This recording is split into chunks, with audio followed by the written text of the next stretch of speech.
जय हनुमान ज्ञान गुण सागर। हनुमान जी की ये विशाल काय मूर्ति नासिक से त्र्यंबकेश्वर जाने वाली सड़क पर है। माना जाता है कि इसी इलाके में अंजनी माता ने तप किया था, तपस्या की थी और उसके बाद हनुमान जी का जन्म हुआ। इसी वजह से इस इलाके को अंजनेरी कहा जाता है। हनुमान जी की ये बड़ी प्रतिमा इस छोटी प्रतिमा का प्रतिरूप है। ये एक स्वयंभू प्रतिमा मानी जाती है। हनुमान भक्तों के लिए ये जगह एक खास दिलचस्पी रखती है, क्योंकि ये माना जाता है कि यहीं से 7 किलोमीटर जंगल के भीतर वो जगह है जहां पर हनुमान जी का जन्म हुआ था।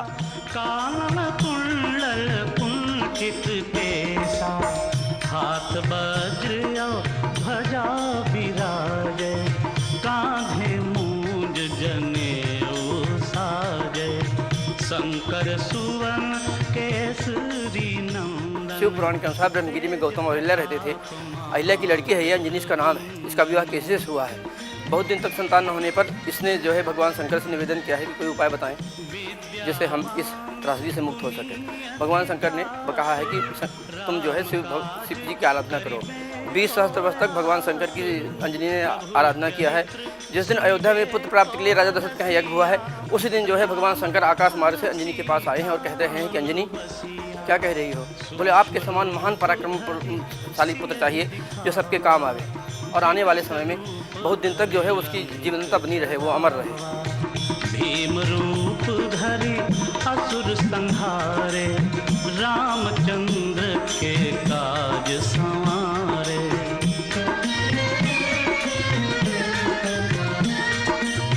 लाए सजीवन लखन जियाए, श्री रघुवीर हरषि उर लाए। रघुपति कीन्ही बहुत बड़ाई, तुम मम। सड़क किनारे बनी हनुमान प्रतिमा से लेकर जंगल के भीतर बने हनुमान जन्मस्थल तक पहुंचने का रास्ता खूबसूरत जरूर है, लेकिन चुनौतीपूर्ण भी। 3 पहाड़ों से चढ़ते उतरते हुए जंगल के बीच टेढ़े मेढ़े रास्तों से गुजरकर वहां तक पहुंचना पड़ता है। लेकिन ये बात याद रहे कि इस जगह आने वाले, इस राह को चुनने वाले हनुमान भक्त होते हैं और ऐसे में हनुमान जी को याद करके उनके कदमों में अपने आप ही जोश आ जाता है और चुनौतियों से निपटने की प्रेरणा मिलती है। कभी कोविद कही सके कहाँ से, तुम उपकार सुग्रीव। ये जगह प्रतिनिधित्व करती है और यहाँ यहीं से पूरे लोग ऊपर की तरफ जाते हैं। यहाँ पर उनको पूरी इन्फॉर्मेशन दी जाती है ऊपर की जगह के बारे में, इसके इतिहास के बारे में। और यहाँ दर्शन करके काफ़ी लोग ऊपर तक नहीं जा पाते और वो इसी जगह दर्शन करके लौट जाते हैं, क्योंकि ऊपर जाने के लिए काफ़ी समय लगता है। और यहाँ पर जो ये मूर्ति है, अभी आपके सामने जो मूर्ति है हनुमान जी की, तो यह मूर्ति एक जागरूक मूर्ति है। काफ़ी लोगों को इसके अनुभव आ चुके हैं। मैं स्वयं भी इसका उदाहरण हूँ और काफ़ी लोग यहाँ आते हैं और अपनी मन्नत मांगते हैं तो वो पूरी हो जाती है। और यहाँ पे दूर दूर से लोग आते हैं केवल हनुमान चालीसा पढ़ने के लिए। यहाँ पे अगर इस जन्मभूमि में कोई अगर हनुमान चालीसा पढ़ता है तो उसके सभी संकट दूर हो जाते हैं, ऐसी लोगों की मान्यता है। राम द्वारे तुम रखवारे, होत नया क्या बिन पैसारे, सब सुख लहै। जंगल के बीच से गुजरते हुए हमें एक चट्टान पर हनुमान जी की एक खूबसूरत पेंटिंग बनी हुई नजर आई। यहाँ आने वाले किसी कलाकार ने भक्ति भाव में आकर इस पेंटिंग को यहाँ बनाया है, लेकिन यहाँ से गुजरने वालों के लिए ये पेंटिंग एक राह बताने का भी काम करती है। तीनों लोक हाँकते कांपे, भूत पिशाच निकट नहीं आवे, महावीर जब नाम सुनावे, नासै रोग हरे सब पीरा। भक्ति रस में डूबे लोगों को ये जंगल अपनी ओर तो खींचता ही है, लेकिन इसके साथ साथ उन लोगों को भी ये जगह दिलचस्प लगेगी जिन्हें कि इतिहास और पुरातत्व से प्यार है। रास्ते में चलते हुए इस तरह की कई पुरातन गुफाएं मिल जाएंगी जो कि बीते वक्त की याद दिलाती हैं।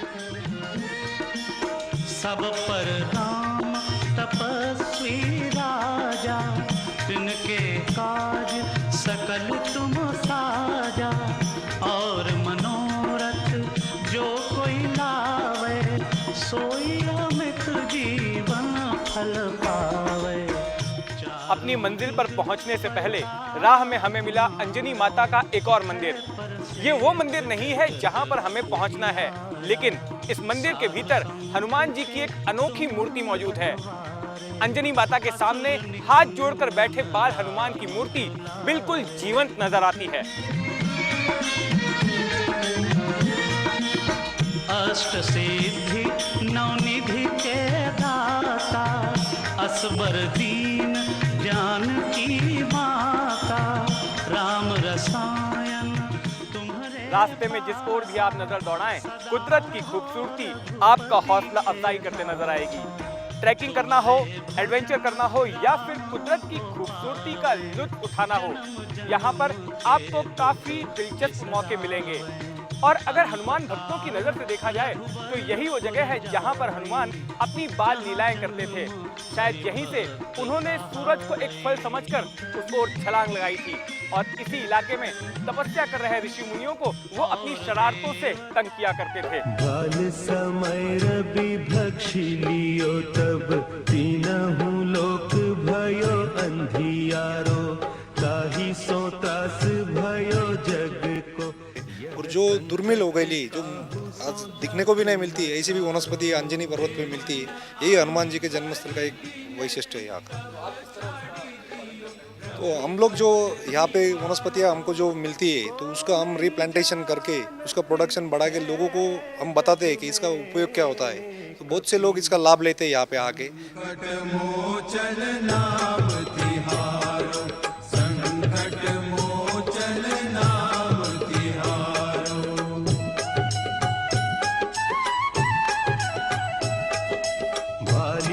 त्रास कपीस बसे गिरी जात महाप्रभु प्रभु। करीब 7 किलोमीटर तक जंगल में ट्रैकिंग करने के बाद और 3 पहाड़ों को चढ़ने के बाद हम आ पहुंचे हैं उस जगह जिसे कि हनुमान जी का जन्मस्थल माना जाता है।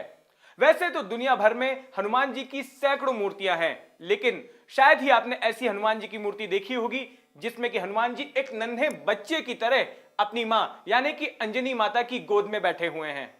नहीं जानत है जग में कपि, संकट मोचन नाम तिहारो, संकट मोचन नाम तिहारो।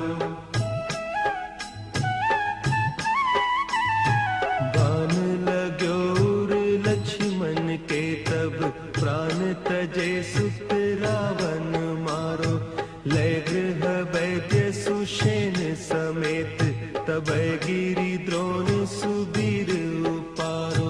आनि सजीवन हक दई, तब लक्ष्मण के तुम प्राण उबारो। वैसे तो दुनिया भर में हनुमान जी के हजारों मंदिर हैं, लेकिन उनके जन्मस्थान पर जो मंदिर है इसकी हालत काफी जर्जर नजर आती है और इसके जीर्णोद्धार की सख्त जरूरत महसूस हो रही है।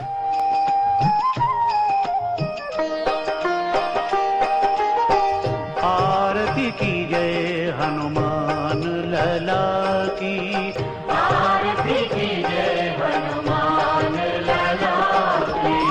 दुष्ट दलन रघुनाथ कला की, दुष्ट दलन रघुनाथ कला की। आरती की जय हनुमान लला की, आरती की जय हनुमान लला की।